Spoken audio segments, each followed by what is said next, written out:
satisfying rain. After days of hot sun, down came the rain. It watered the garden and flowed down the drain. In less than 5 hours, the moon got a mat. The news had report, a record was set. The drink was welcomed by the parched earth, ending the dry spell experienced by Perth. But some people complain about getting wet. They want the sun, how soon they forget.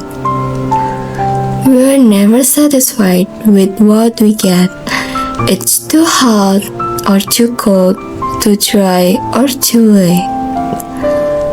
We want 24 degrees with sky that is blue, and rain for an hour in the morning at 2. We should be grateful for the sun and the rain.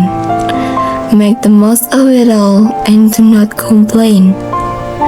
When things to happen which we can't control, leave it in His hand.